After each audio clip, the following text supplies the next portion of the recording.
Hey, everybody, welcome to the nation. That's BBQ Nation. I'm Jeff, along with my co host and Hall of Famer Leanne Whippen, coming to you from our coast to coast Turn It, Don't Burn It studios, one in Portland, one in Tampa. And we thank you for sharing this time with us today. We'd like to thank the folks at Painted Hills Natural Beef, beef the way nature intended. Well, this is the second time our guest today has been on this show, and I'll tell you, I couldn't wait. Actually, when we finally got the scheduled, and that Harry Soo from Slap Your Daddy is with us. Harry, hi, how are you? It's good to see you. Hey, Jeff, Leanne, my Hi. two best buddies on podcast on the BBQ Nation. So happy to be here. We had just a great conversation the last time. I'm really looking forward to having another one today. Yeah. Well, you're a go-getter. So, it's like I know it's not going to be boring because you always have news, that's coming up. So I can't wait to hear what you're up to now. My big question is, when did you get a new hat that's not the same hat you had last year? Didn't he have a Stetson last year? Was it a Yeah. What Stetson? happens Yeah. is these hats get a lot of smoke, a lot of grease, a lot of barbecue sauce. So after I Mhm. try to clean them, they look kind of grungy. So I kind of try to, switch my hats out a little bit. Oh, Have you yeah. considered getting a black one? I did, but people tell me that they always associate me with this hat. So I figured, Oh, why not just keep the same consistent look going through the years? yeah, Absolutely. The it's a face is getting signature older, hat. but the hat is not getting older. So that's a good sign. You can always get a new hat. The new face, that's a Absolutely. different deal. I That's don't know, you can. yeah, well, um, I can tell you from personal experience that Harry's wears straw hats, and that's much more better than wearing felt Mm. hats outside when you're cooking. Because I've done that, and I used to have to wear a lot of felt hats when I judged and stuff. They get really hot. Straw hats are much better. We'll just leave Yeah. it at that. Yeah, they also cost Okay. a couple of $1,000s, right? A Yeah, Yeah, nice right. felt hat can There be is a price $3,000. So difference. it is a really expensive piece of headgear. yeah, I've got a few of those that they're just nicely tucked away in the corner now. So, Harry, what have you got going? Wow. What have I got going? The past year has been a blur. I retired a couple of years ago from 3 decades building data centers, and I thought I would just kind of slide into obscurity, slide into retirement, slide Mhm. into where every day is Saturday. But I have been fortunate and blessed that the past year has been really, really busy for me, doing trade shows, doing classes, traveling around the world. And on top of that, I even helped start two companies. I started a kind of the Anthony Robbins training company called Beyond the Smoke with my buddy who's a TED speaker. His name is Nick Kittle. So he goes around the nations to inspire team building and total quality team building. So I joined him in his endeavor, and we formed a company called Beyond the Smoke.net, where we go around the country building high performance teams. And so I do day one, and I use the mock barbecue class and contest to spur the students to excel in team building in a 2 day micro conference. And if that was not enough to start off the last year, we then I opened a second company. Believe it or not, Leanne and Jeff, I am now in the grill building business. I saw God that. forbid. I spend a lot of my professional career cooking, doing demos, teaching classes, and spreading barbecue love. Apparently now I accidentally became a grill manufacturer, just like I accidentally became a barbecue pitmaster after the movie The Bucket List with Morgan Freeman and Jack Nicholson. And then when I was in high school, I accidentally became a 747 pilot also because my classmates applied for an opening that was going around in school for Singapore Airlines. And out of the accidental good fortune, I applied together with my classmates. They didn't get the job. I got the job and I became an airline pilot. So this seems to be another one of those happy accidents in my life with the grill business because my buddy John contacted me and he had a career with Brinkman, a career with Cabela's, career with Walmart and Sam's, and he wanted to build a grill for himself. So he asked me to critique his grill, and I critiqued his grill so badly that I wrote him a report of 17 things that were wrong with it. Wow. So, long story short, John miraculously he fixed all those 17 grills, and he invited me back. I flew to Arkansas and I cooked on a new grill, and I told him, dang, this is the best grill I've ever cooked on because it fixes all of my pet peeves. And you guys know I'm pretty OCD when it comes to equipment. Yeah. Yeah. Oh, I yeah. want everything perfect. I don't want anything out of place. Everything's got to be perfect. So he fixed those 17 things. And I thought, I'd like to own one. John, what do I need to do to own one? He said, well, you got to help me sell it then. And I said, how many do we need to sell? He said, we just need to sell 200. I said, okay, I'm on board. So I jumped on, and now I am part of being a new grill company startup called primalgrillsusa.com. Wow. That's incredible. know- Do you sleep?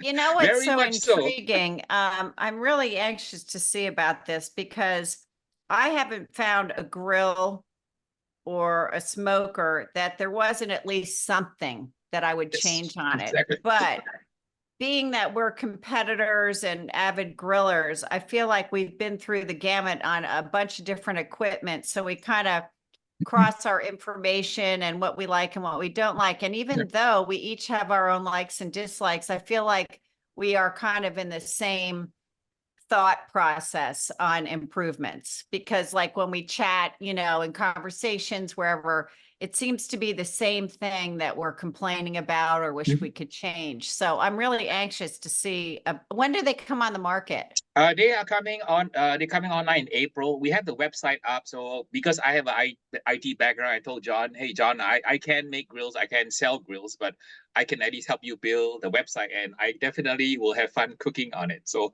for me, it's just an excuse to go cook on it and get one of the initial prototypes. So I had a unit now in my backyard that I've been cooking on. It's absolutely fabulous. Leanne, we have pet peeves, right?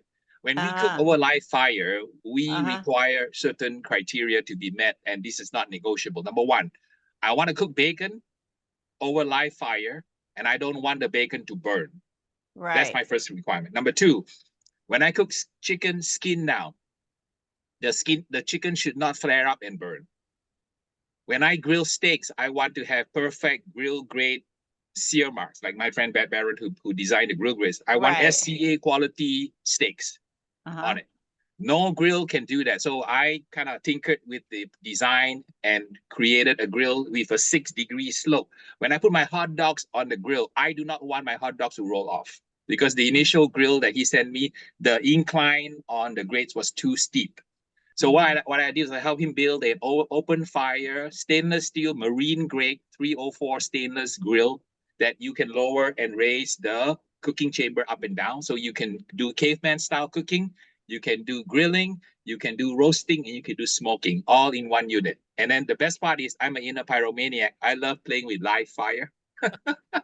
So I always need an excuse to go burn wood and create embers. And cooking barbecue is really fun, but cooking barbecue is not sexy, because you put the meat in the pit, you close it, you see some smoke, and then 12 hours later your brisket's done. There's no sexy pyromaniac flames involved. Right. So this open fire grill is an open tub, like a Santa Maria grill with a crank that goes up and down, and I can cook so many wonderful things on it. Is it charcoal driven with you add wood to it? Is it You that just kind of? basically completely 100% manual, no electricity, because I have had my fair share of electrical snafus. Right. I cook with pretty much all the pellet grills out there, all the different devices, and I really realized that in my heart, right, Harry Soo, who Harry Soo is, going back to the days at Texas Tech 40 years ago, when I first cooked live fire on a kettle. I want to go back to my roots and cook right over live fire. And John's grill will do exactly that. Allows me to burn wood and cook over live fire. So is the fuel just wood that you use in it, or is it a combination, or what is it? You can use wood or charcoal. So it's a live fire grill. When I was in Mexico, I was so inspired when the folks in Mexico taught me how to cook, the lamb, the cabrito on the open frame. They cook the whole suckling pig mounted on a metal frame right over live fire. And they manipulate the embers with the shovel, kind of like the way you do a burn pot, and then you move the embers from the burn pot over to your pit. Sure. that is the kind of cooking that I found that I really enjoy, and it's hands-on, no electricity involved, and it's all about your skill as a pitmaster, how you manage the fire, how you run the wood or charcoal or briquettes, and how you manage the height placements so that you can adjust the flames and the heat to your liking, whether you're cooking direct or you're cooking indirect. I feel like you have to have some sort of skills in order to have this. I mean, this is Yes. not for a newbie. And that's why I helped with the website, because I wanted to showcase the different techniques of loading the coals, whether direct or indirect, how to raise the grades so you could cook different styles from caveman, grilling, roasting, and smoking. So I really enjoy kind of tinkering around with that. So if you are one of those people who enjoys live fire, who don't want to compromise on the flavor, and you want something that you can cook and has durability and is a showpiece in your backyard, I have the perfect grill for you. Awesome. I love that. That just sounds amazing to me. And what I really am impressed with, we got about a minute before we go to break, is angling the grill. You know, putting a slight what'd you say, 6 degrees? 6 degrees. We did prototypes with 15 degrees. The initial one was a little bit too steep. And when I put the hot dog on, it rolled off. I said, no. When somebody's paying so much money for a world-class grill, you want to be able to cook the hot dogs because the kids are going to be around. Oh, sure. When you touch the grill, you don't want your kids to be burned by the grill. And when the grill was initially made, right, they put basically bricks, fire brick around the grill. Right. I said, no, fire bricks will not work because that's too heavy. When I push the grill around my backyard, it's just too heavy. I want it lightened. So the engineers engineered the next version with something called CeraWool. So CeraWool is a fiberglass insulation designed for ovens. And they put that around the thing. And then that had the benefit of lowering the weight, so that when I close the door, I want the door to close thump like a Lexus. I don't want a flimsy door. So that CeraWool allowed a deadening effect. So when you close the door, it feels like a Lexus. And then the use of the CeraWool on the sides and on the door lowered the weight, so I could push it around the backyard. And then if the kid comes up and touches the grill, they're not going to burn because the CeraWool insulates the fire on the other side of the grill.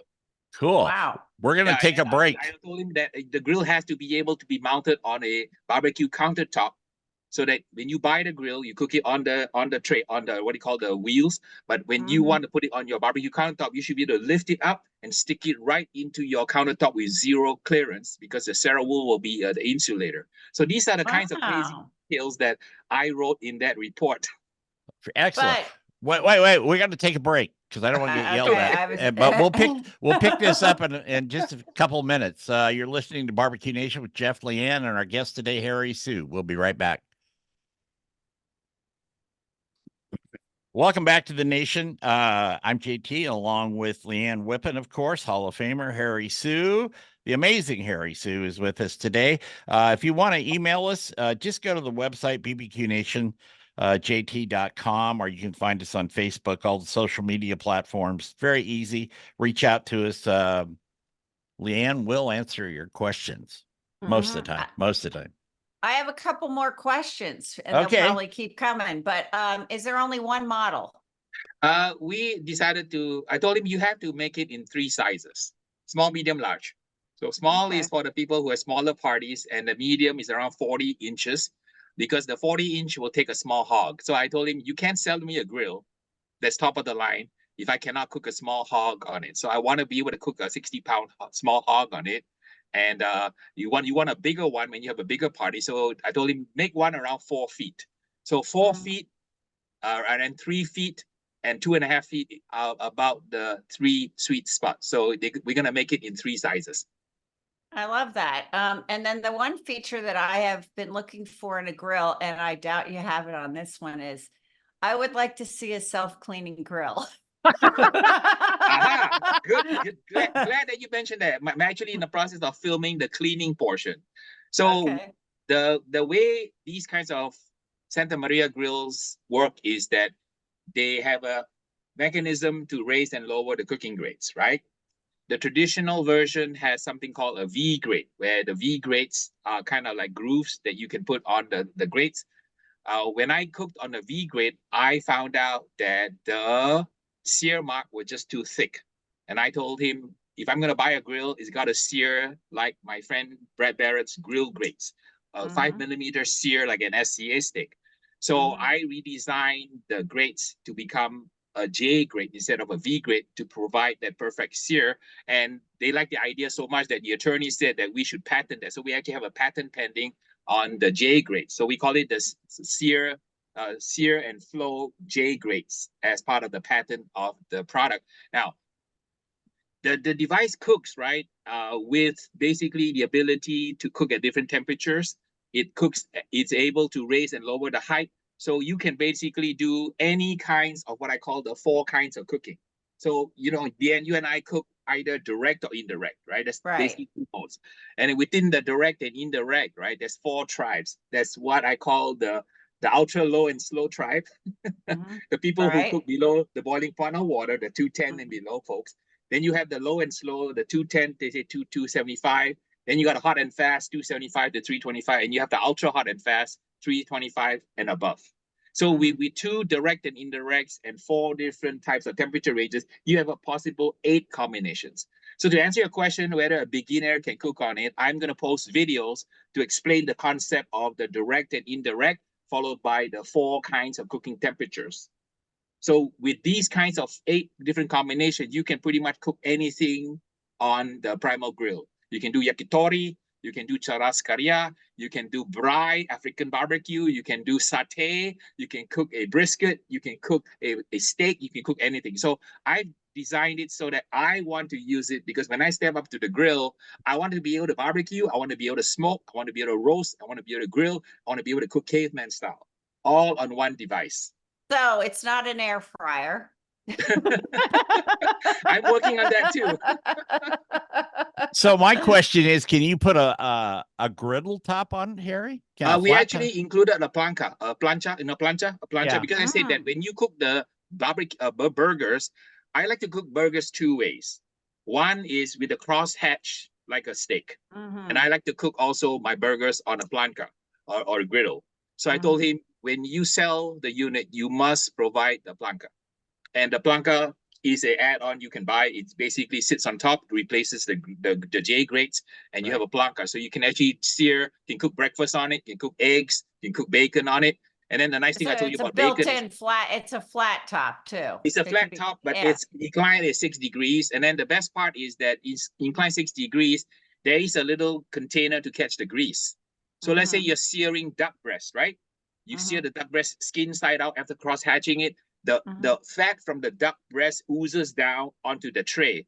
Then you take your sauce brush and you dip into that duck oil and you paint it over your potatoes on the other side.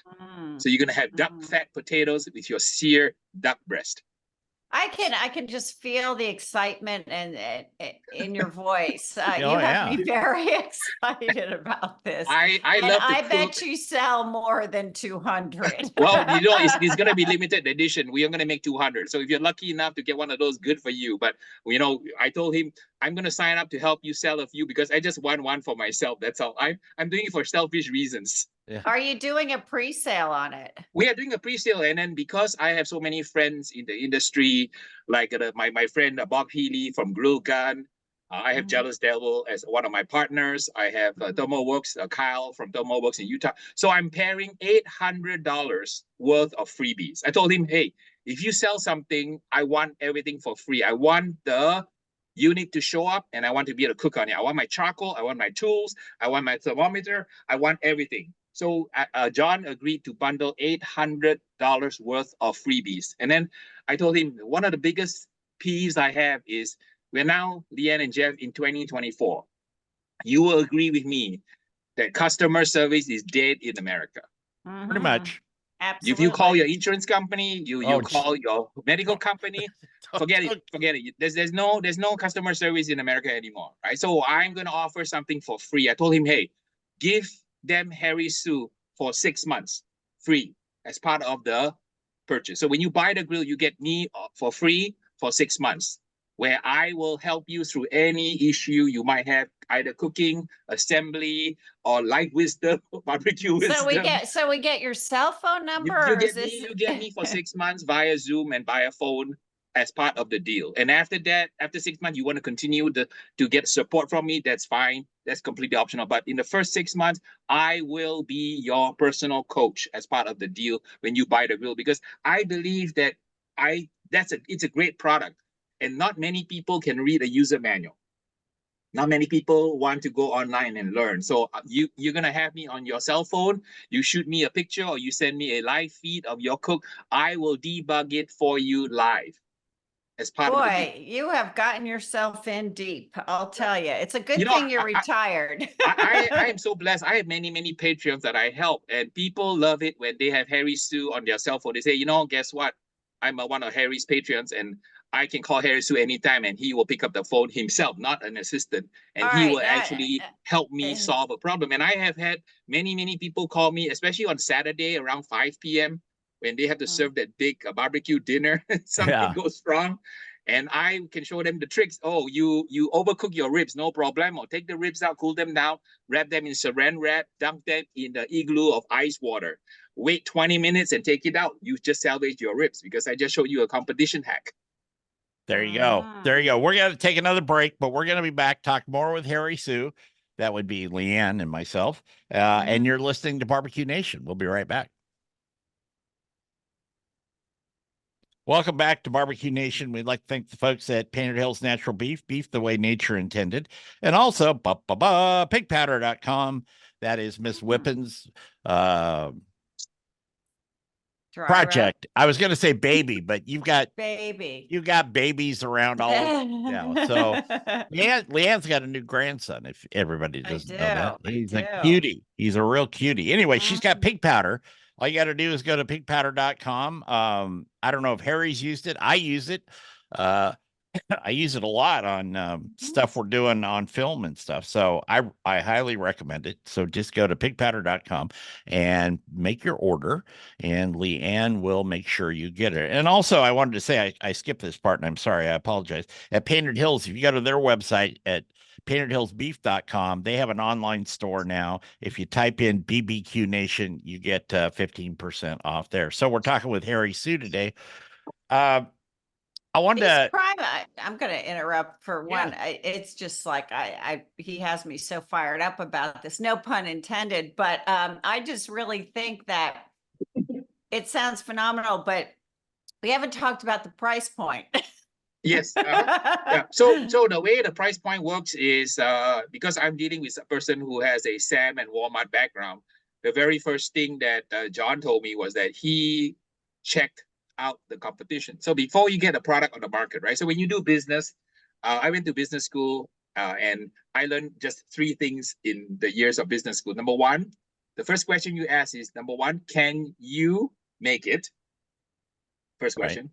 Second question is, will people buy it? And then the third question, which is the most important question that people don't ask when they start a business, is, can you make a profit?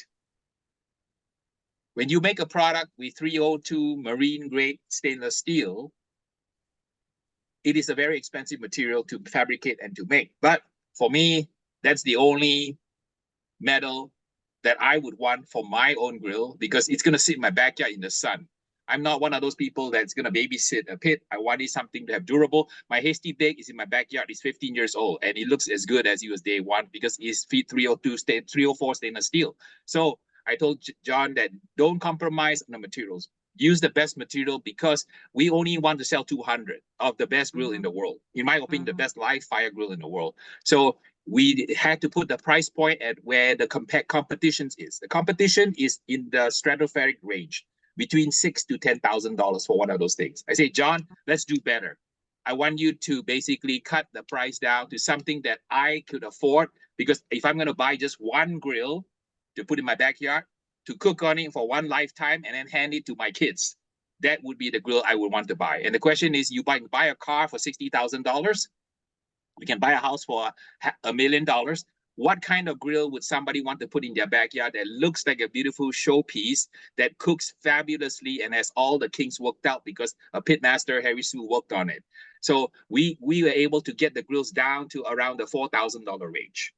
That's together pretty with good. $800 worth of freebies. So that is a Yeah. phenomenal thing. You get your grill gun, you get your charcoal, you get your thermopan, you get Harry Soo as part of the deal.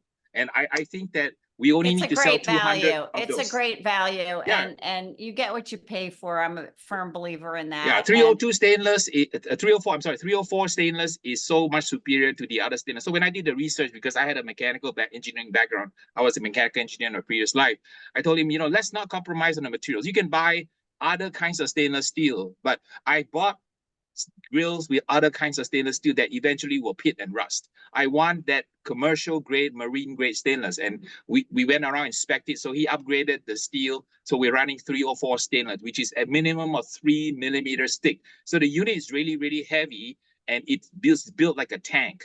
And I told you even something like even how the door closes. I want the door closed to feel like a Mercedes or a Lexus, because for me, that speaks to the care, the thought that went into making the product, because I want it to be one that you just buy and use it for one lifetime. You don't need to fix it. You don't need to change it up, because it's going to be there for you and your family, for your generation and the next generation. So I got a question. Did you put wheels on it? And if you did, yes. did you put pneumatic wheels, or did you just do those damned heavy rubber ones that some grills, I mean, I'm not knocking the grills, but they only put 2 wheels on a grill. Yeah. Okay. Yeah. And it was got to be 4 wheels, and 2 had to be movable. So I told him, do not skimp on the wheels. I have a particular smoker out here in my backyard, right? That has those tiny wheels. I don't want to say the brand, but you know what I'm talking about. I got one. When I push the grill, I want it to feel substantial. So we argued over whether it will be 4-inch, it will be 6-inch, or it will be 8-inch wheels. So I'm OCD, and in the initial ones I saw, I didn't like the wheels. I said, no, on the bigger model, let's go 8-inch wheel. And I want it to be red, orangey Porsche red. Right. So I want it to be Porsche red. I want the handle to be Porsche red, because I want it to match the logo. So these are the kinds of OCD type of thoughts that went into the creation of this product, because if I want to use it for myself and I want to represent it, I got to make sure that it's perfect. Yeah, I can tell. Are there photos online that we can? Yeah, you can go to the website. I don't know if you can go to primalgrillsusa.com. I helped get the site together, and they're not great video and pictures, but I did the best I could. But at least the site is up for pre-sale. So we are booking pre-sales now, because the pre-sale period, we're gonna give away $800 worth of freebies to people who want to sign up.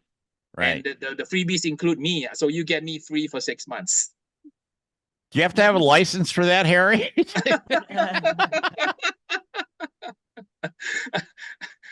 Just asking. Yeah, if you are one of the lucky few, I might even come to your house and assemble it and give you a cooking lesson on it.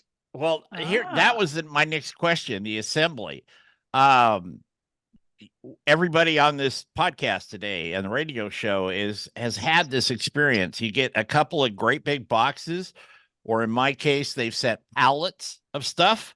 Okay. And you've got these huge boxes, and you take them apart, you start taking the stuff out. And one of the things I learned in journalism school was how to be a technical writer. I could certainly help some of these people write their manuals and their assembly stuff a little easier, kind of like, this is a hex screw and it goes right here, instead of we've given you 8 H hex screws. Guess where they go? Type thing. So, is the assembly fairly quick for people? Yes, I actually have the assembly video on the website. And John came over to my place in Diamond Bar, and we assembled the prototype. And they did it. The video runs about 8 minutes, and it's as straightforward as we can make it. It's basically putting the parts together. There's a few screws involved. What we decided to do is, one of the things that I learned from them, is that one of the people handling the manufacturing was formerly with the Walmart Global Procurement. So he ran the Walmart Global Procurement Group. So he knows how to manufacture. So the situation that we had was, because I told them to lower the price from about 2/3 of a normal price of a stainless steel 304 grill, right?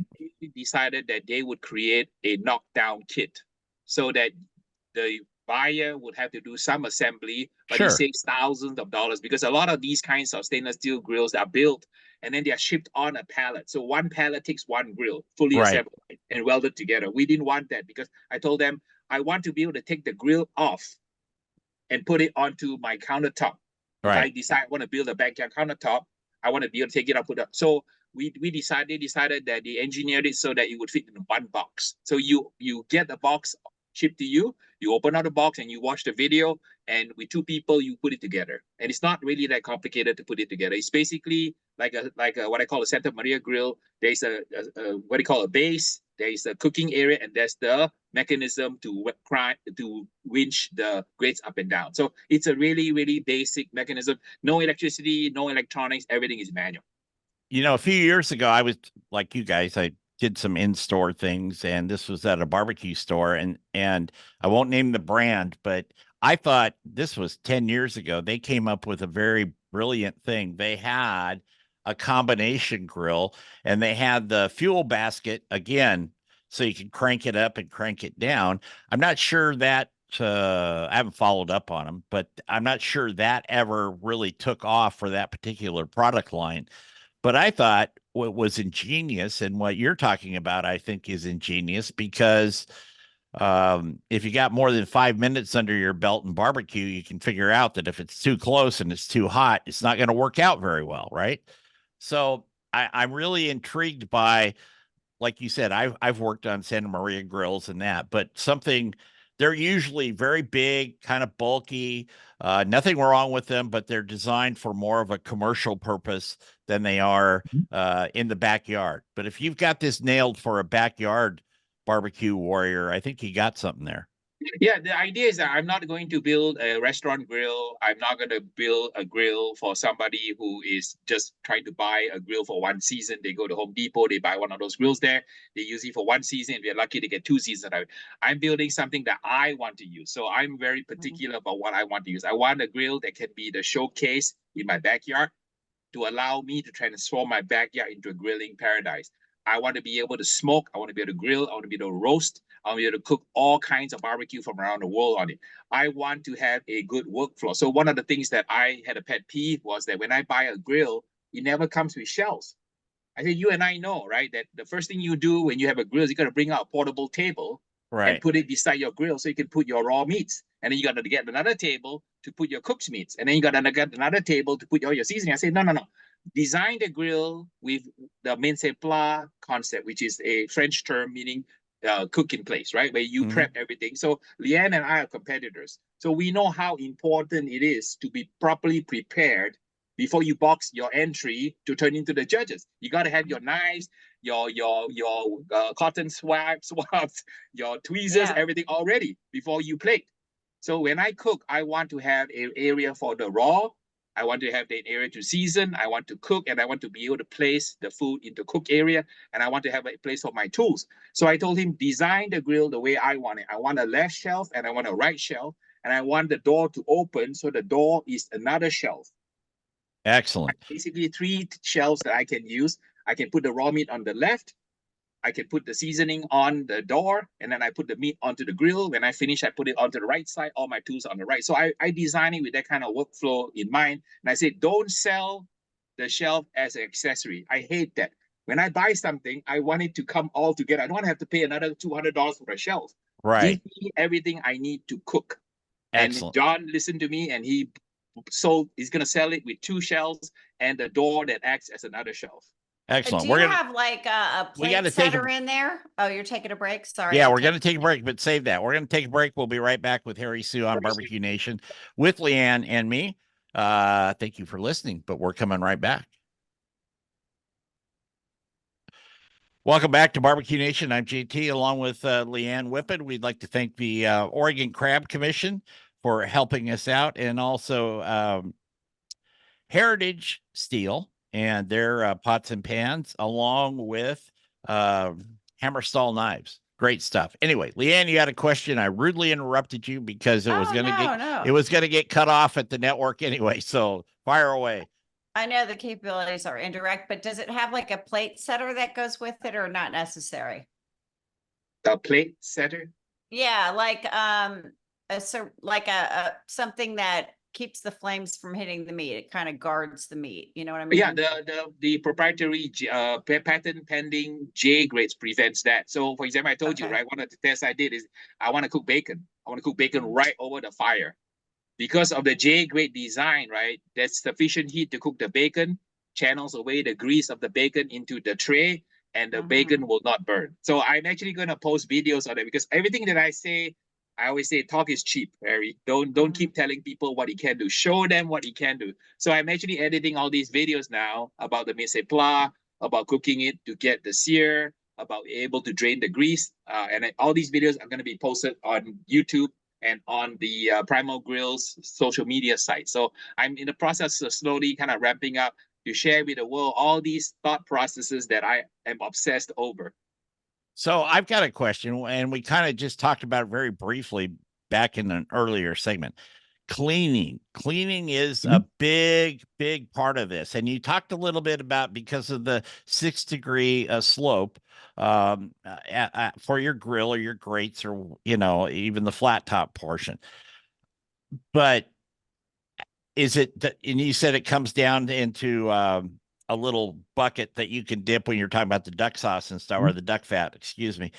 But how difficult is it to clean? Because I know on some of my grills, some of the stuff we use on the show, it's not that difficult, but you kind of have to take everything apart and get in there. And I've actually got myself now a pair of old used coveralls. So if I get grease on me, it doesn't matter, right? And I'm sure a lot of people do that.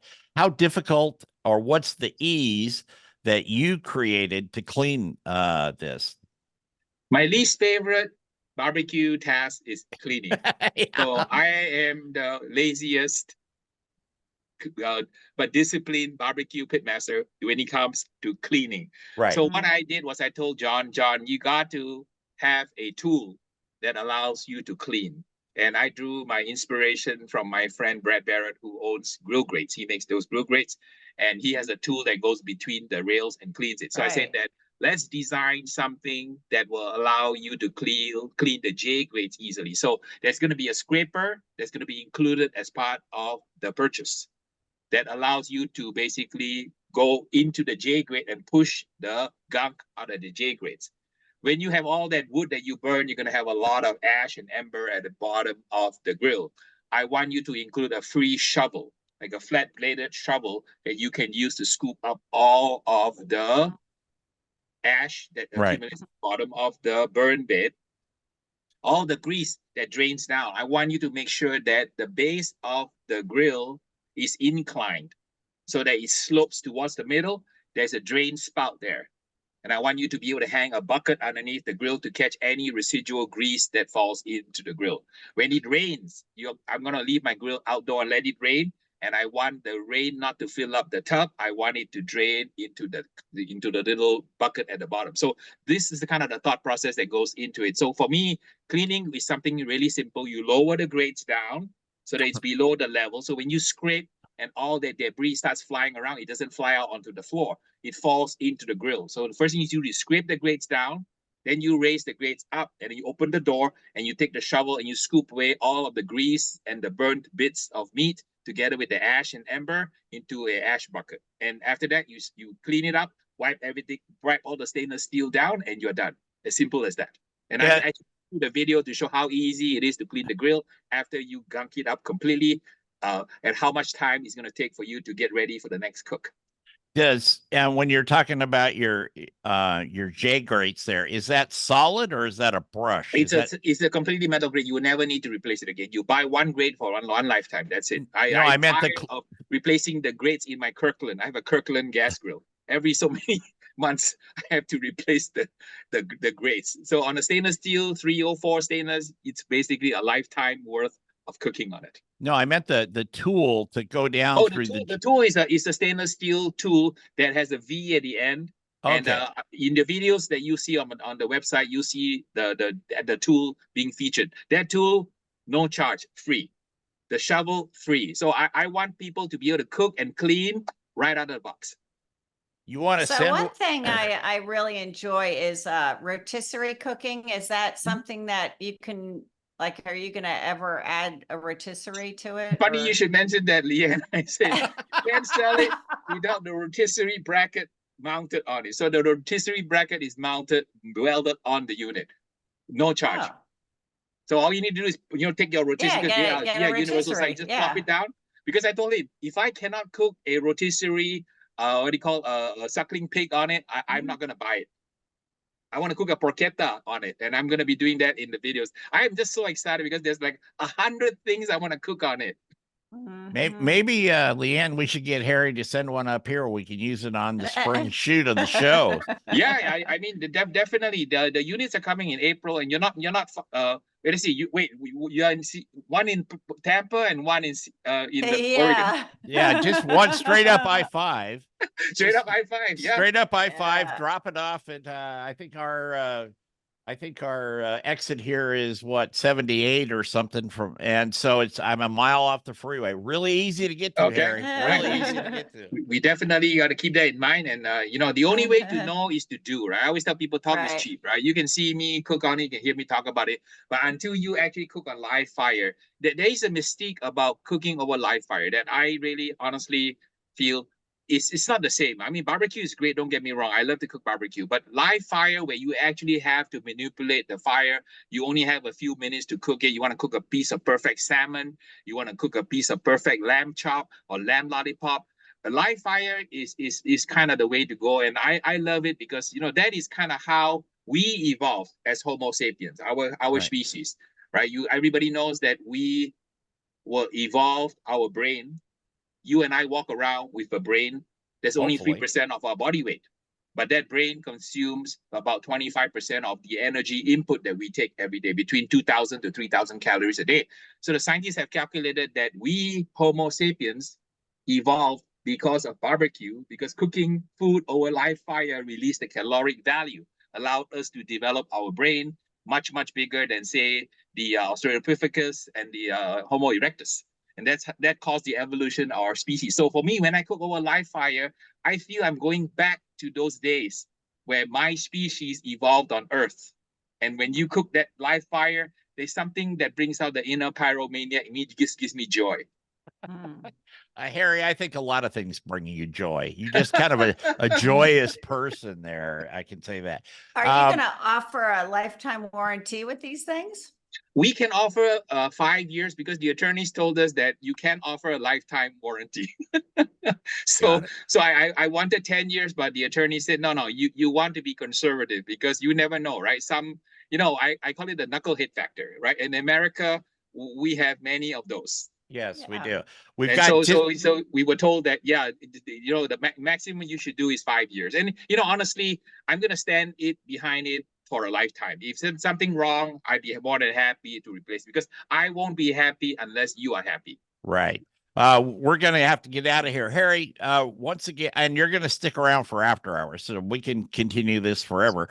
Tell them again the websites, your Slap Your Daddy website, and about the Primal. Folks, if you are looking for some rubs and sauces, please check out my rubs and sauces at slapyourdaddybbq.com. And if you're looking for the world's best live fire backyard grill that will transform your backyard into a cooking paradise, please go check out my new grill company at primalgrillsusa.com. And if you really like that and you want to have me over to become a speaker and a training instructor, I now host 2-day micro conferences with my buddy who's a TED speaker. His name is Nick Kittle. Please go to beyondthesmoke.net to check it out. Very good. Thank you, Harry. It's always a pleasure. Harry is going to stick around for after hours, but we got to get out of here. We're out of time. So we will be back next week with another edition. That is Leanne and me. Harry's going to be off in some other part of the world, but we'll be back next week with another edition of BBQ Nation. Remember our motto here: turn it, don't burn it. Go out there, cook some barbecue, have fun, and be kind. Take care, everybody.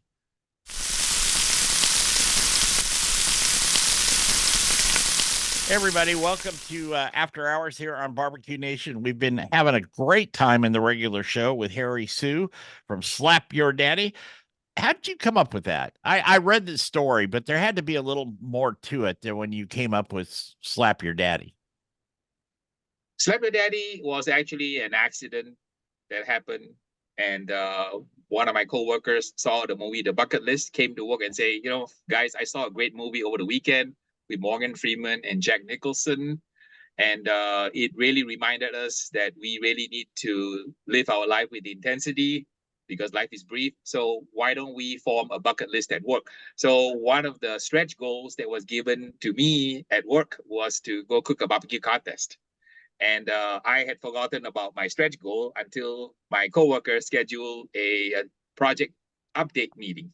Right. And I was a little bit embarrassed that I had not completed my bucket list goal. So Uh-oh. I eventually was kind of forced to do one contest. And I said, you know, let me sign up for one contest in Palm Springs. So I brought the application form back to work and I showed them the proof that I'm finishing my bucket list item. I was going to do it only one time. And they say, what did you call your team name? I said, no, it's simple. I called it the bucket list because I'm never going to use it again. So my coworker, Janice, who is from the South, when she said, when you eat something you really, really like, it's so good you want to slap somebody.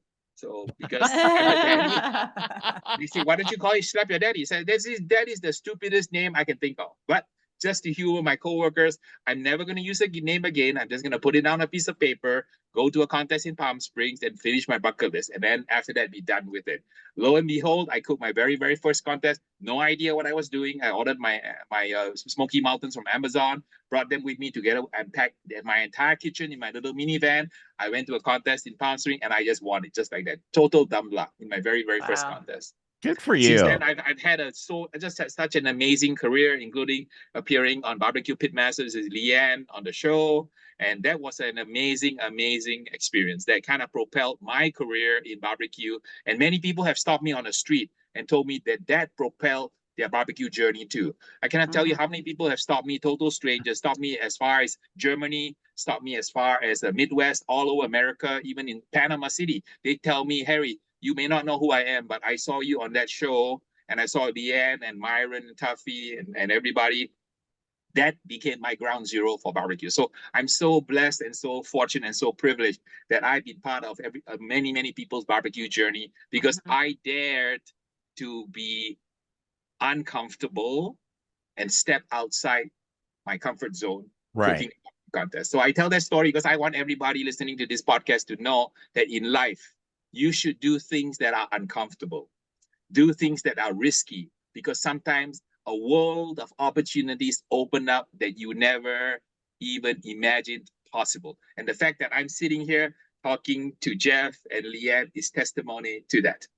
Excellent. Excellent. So I want to ask you a few odd questions, Harry, not that our questions aren't odd. But one of the things, instead of starting with the ones that are, you know, designed to bring out some humor or elicit head scratching answers, I think one of the most important ones is, it's been a year since you've been on the show. And since you started in barbecue and you did Pitmasters with Leanne and Myron and all those guys, what is the biggest thing you think you've learned about barbecue, cooking, everything? I think the biggest learn I can say is that about barbecue and the journey of barbecue is that, you know, I'm happy for other people's happiness, but I realized that I'm happiest when I help other people rise because I'm part of their journey. To me, that is the priceless meaning that I learned the past year. As I travel around the world, headlining the world's largest trade show in Germany, teaching the cartel in Mexico, going to Panama City to teach, and traveling around the world and talking to people, doing 55 gigs, and having 4,000 students in 300 classes around the world, including the upcoming master class for Weber in Chicago. I realized that the meaning of life is to help other people become happy.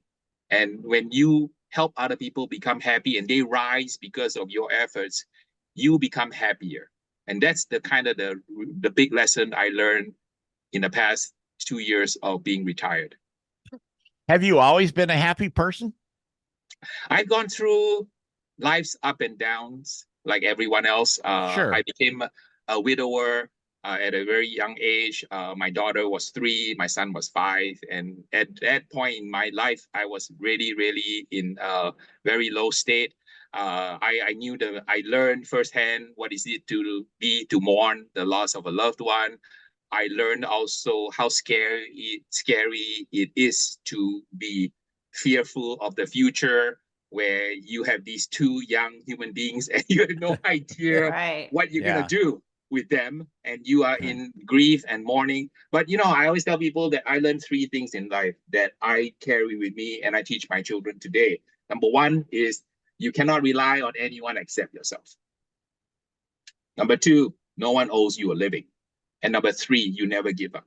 So when I go through difficult times of my life, and I've had quite a few of those, I always go back to these 3 things that I hold through that keep me going on a daily basis. No one owes you a living. You can't rely on anyone except yourself. And I think And you that's never give up. Those I are the think- 3 things I hold through. So whether you have a disaster in life, yes, cancer, Alzheimer's, a death of a loved one, you have suicide, you have betrayal, you have jealousy, you have divorce, you have birth, you have death. At the end of the day, just remember that you got to go back to relying on yourself. You never give up. And no one owes you a living. And that's something that I try to tell myself every day. I wake with gratitude and I sleep with gratitude. And I'm just grateful that I was able to live the day. When I go to bed at night, I always ask myself the question, what did I learn today? Am I a better person, more evolved person, more educated person when I go to sleep than when I woke up? If I didn't say yes, then I'm going to wake up the next day and try to do it better the next day. for you. Good for you. I really think that's important to learn as we go, because that's what we do anyway. But when you have some parameters and some rules that work for you, like you said, those 3 things you learned, I think that's an incredible way to go on your journey, so to speak. Not to get too esoteric about this, but I'm just impressed with things like that. All right, so are you ready for some of Leanne's silly questions? She wrote all these, by the way. No, I did not. But I like them. Leanne, I always get asked by people Mm, about our show that you and I were on. yes. And they always ask me what happened to Leanne in the season finale with the green egg that you had that had the kerosene in it. Did Harry sabotage it by pouring lighter fluid in it? And I would say, no, it wasn't me. And yeah, and I don't know if you know this, but true story is that when they were shooting, I don't know if you remember, it was early in the morning and they were shooting B-roll, and the crew actually they weren't getting enough smoke out of the egg, and they put lighter fluid in it to create smoke, and they told me afterwards that they had done that. So she was right in detecting it, but I didn't put it in there, and it was a new egg, so it absorbed it, rather quickly, and obviously the food tasted like it. But yeah, I found out that they actually had put the lighter fluid in it. Okay, so it was not like the one of the team sabotaging you, right? Because I No, know but that somebody did have a bottle of lighter fluid on a table outside as soon as we were done being judged. And I still to this day don't know who did that, but they put it in my camp like it was my lighter fluid.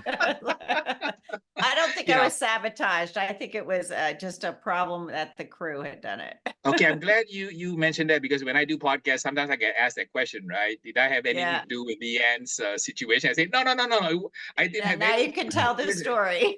Yes. Yeah. So I'm glad you clarified. So for all the listeners today, Harry Soo had nothing to do with Leanne's little mishap. That's right. He's innocent. That's what will headline when this part of the show drops Yes, Harry next Soo week. didn't do it. He Harry wasn't didn't there. do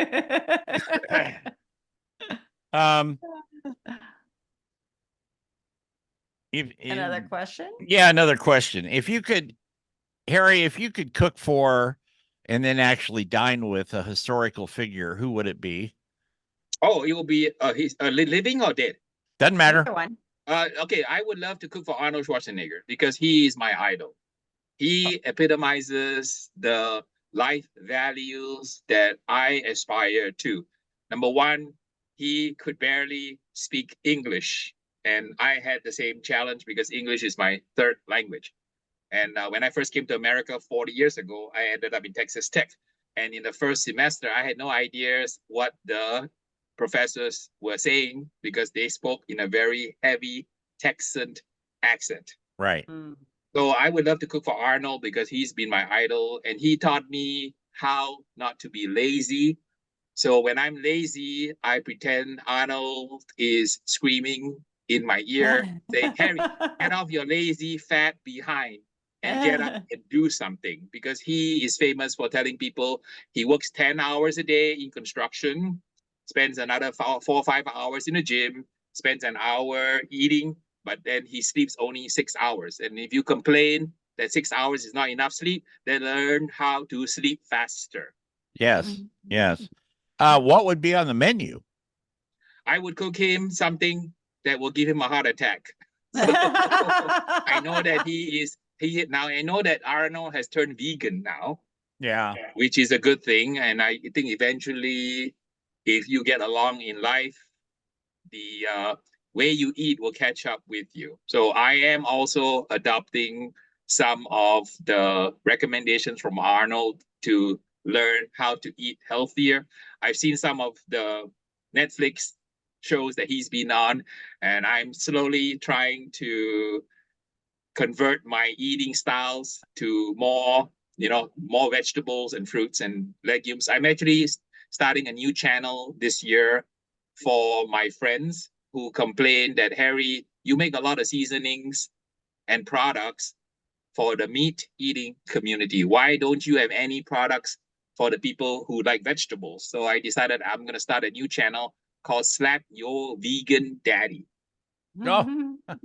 And I'm going to be cooking products that are just as good as barbecue, but they don't have any animals in them. So, for example, I can make atomic buffalo turds, aka jalapeno poppers, completely vegan by using soy bacon, by using plant cheese, jalapeno, and even a sausage that's made from plant material. So I'm going to turn my skills over to the vegan arena and start showcasing the world that good food is good food is good food.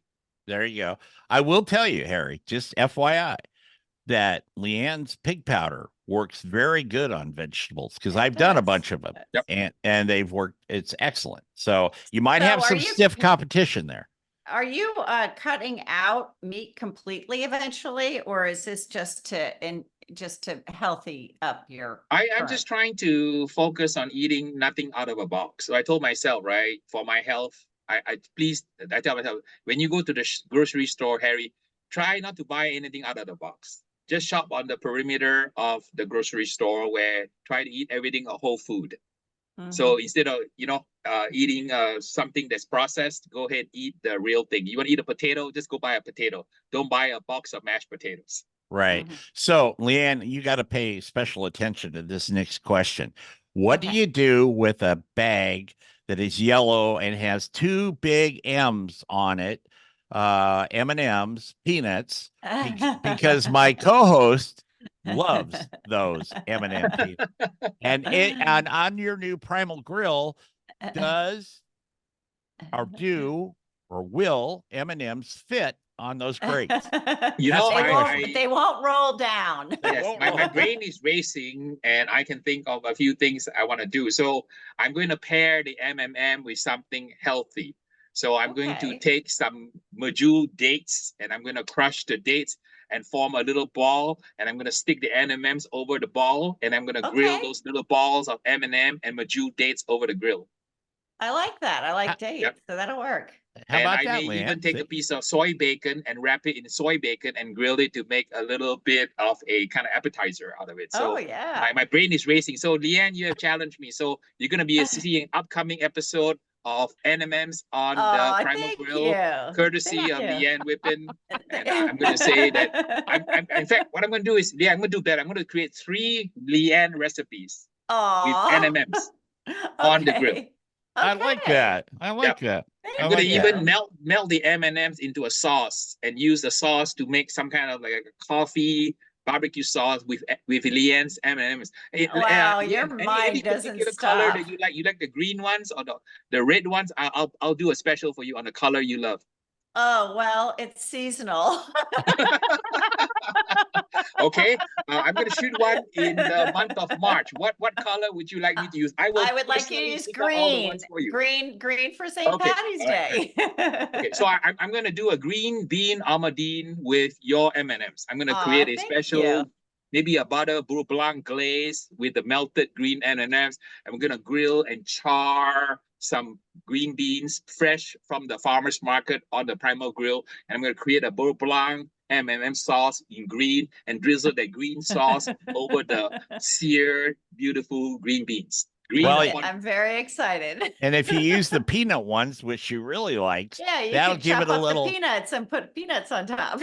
Oh, okay. I'll make that in a second dish. So I'll make you a M&M peanut satay sauce. How's that? We're gonna I grill love some yakitori satay. style chicken sticks on the grill using a little bit of cumin and turmeric on it, and then make a little bit of a peanut sauce using the peanut M&Ms. Unbelievable how quick you think of these things. Hey, And they sound good. I just love to cook, and there's so much possibility. And it's Oh, you know yeah. most important, Leanne and Jeff, it's just so much fun.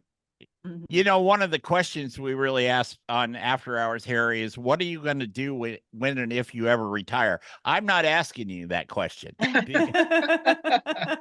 We might be here for another 3 hours, you know. That's I not Harry, mean, happening. you can quote Harry, and Harry said this very important, right? Number one is sitting is death. Three Yes. words. Remember that. Sitting is death. Okay. Yeah, Number yeah. two, life is brief. Live with intensity. Tell Yeah. your viewers that. Yeah. Sitting is death. What- Life is brief. Live it with intensity. Well, you Right? just And then told them. as far as eating is concerned, I'm maybe condense it for you, right? Eat whole foods, not too much. Remember, eat whole foods, not too much. 6 words. That's it. If you can remember what I just said, you will be on your way to a healthy lifestyle. And if you can throw stuff on the grill, even better. There you go. There you go. What's your absolute favorite thing to cook? Let's get away from the M&Ms for a minute. But it's what's your absolute, if I came to Harry Soo's house and I just said, you know, it's Wednesday, whatever you cook is fine, Harry. What are you gonna, you know, go out, whip up on the grill and serve to your guests? Oh, for me, if I were to cook for myself, my very favorite is something extremely simple. Even though I cook a lot of what I call, overly produced, elaborate competition style recipes, and I teach all these things around the world, my go-to Harry Soo comfort food is just to take a slab of loin back, baby back ribs, cut into individual bones, throw it on the grill with some salt, pepper, and garlic powder, eat it with a squeeze of lemon and pico de gallo. That's my go-to Harry Soo comfort barbecue. Let's see, Diamond Bar here. I can fly into Ontario. I used to fly into Ontario a lot, so I know how many miles. I'm only 20 minutes from Ontario, so fly on it. I'll pick you up. I'll whisk you to the backyard, let you play with the primal grill in my backyard. There's only one prototype in America right now. I have it, so be happy to have Leanne and Jeff stop by and cook on it. We'll cook up a storm. I'll make you barbecue from around the world on it, and everything cooks in literally 10 minutes. You don't have to wait 14 hours for a brisket on it. Wow, I love that. I absolutely love that. Harry, what was the absolute so far? Because you got a long ways to go, my friend. What was the absolute best day in your life so far? The best day in my life so far, there's just so many. I have to say that the birth of my children, that is, I would say, and the day I got married. And I think those are the two things that immediately come to mind. We always say, right, that in life, right, one of the very ways to see how meaningful your life is, ask yourself this question. What would you do now if you knew that your life ends tonight at midnight? And I can assure you, most people will not think about how much money they have in the bank. No. How many businesses they've started, how many barbecue trophies they have in the garage, right? Because at the end of the day, all we have to cherish is love, relationships, and memories. That's all we have. Just like this is a perfect moment, right? Jeff and Yeah. Leanne, we're having a perfect moment right now. If we don't think about what happened an hour ago, we don't think of what's going to happen an hour from now. But if we just stop at this moment in time and freeze time, and the three of us are just having a conversation, this is a perfect moment. So we can stay in this moment, having a conversations among three people. This is the perfect moment that we can enjoy and experience. And this perfect moment we will be with Jeff, will be with Leanne, will be with Harry for the rest of our lives if we let it sink in. Absolutely. Last question, Harry. And this is not meant to be a kind of a downer question, but this is kind of an exuberant question, if you will. What would be your last meal if you were on death row? Probably those ribs. Probably those ribs. Probably Yeah. those ribs, but you know, I'm partial to a good mac and cheese, right? Yeah. With 5 cheeses on them. So I'm one of those funny people. When I go to a barbecue restaurant, what is the first thing I order on the menu? I order mac and cheese. Not the brisket, not the I order the mac and cheese. Yeah. So you know, I want to give a shout out to my buddies like in Texas. You know, they my buddy John who Interstellar. They make really good mac and cheese. So for me, is once the mac and cheese is good, right? I know the restaurant's gonna be good. Good for you. Excuse me, Harry Soo. It's been a pleasure as always, my friend. You are welcome back anytime on this show. Go ahead, Leanne. You have something. I know what's going to happen a year from now because he's always conquering something great. And we don't vote for a president next year, do we? I was going to say he's going to run for president. Well, he could with an attitude and an outlook like that. I think he could do a very good job. You know, a very good job. Yeah, my goal for the rest of my life is just simple, right? I think I told you before, right? I want to just do 3 things. I want to feed you, I want to serve you, and I want to love you. So from the rest of my life, everything that I do goes to this filter. When I get all these gigs, all these requests for my time, if I can do those 3 things, I can serve you, I can feed you, I can love you, I'm going to be there. And you don't have to pay me. Excellent. Awesome. Excellent. Harry, one real quick again, your websites, both of them. You can reach Harry Soo at slapyourdaddybbq.com. You can also find me on my new training website called beyondthesmoke.net. And if you are in the market for the world's best live fire grill, go to primalgrillsusa.com. Excellent. Harry, thank you so much. Thank you so much. We're going to get out of here. Leanne and I will be back next week with another edition of After Hours for BBQ Nation. You can check us out on social media. Please do follow us, do whatever your heart tells you to do. And we will have some fun. So remember our motto, turn it, don't burn it, and take care, everybody.